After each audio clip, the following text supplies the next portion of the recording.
Before starting your Office activation, please make sure that your copy of Windows is activated.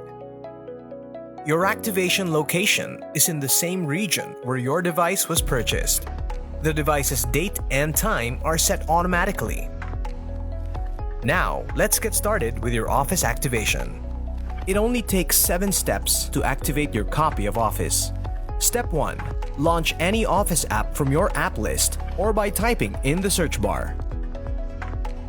Step 2. To start the activation process, sign in with your Microsoft account. If you don't have a Microsoft account yet, create one and then sign in.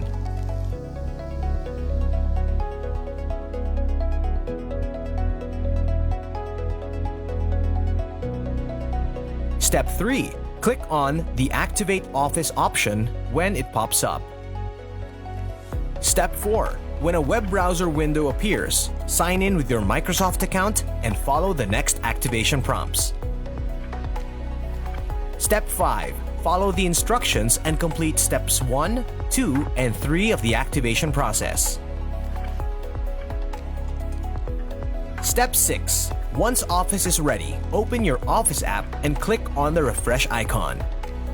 Step 7. Open a new or an existing document, then click Accept on the license agreement. And now, you're ready to start using Office.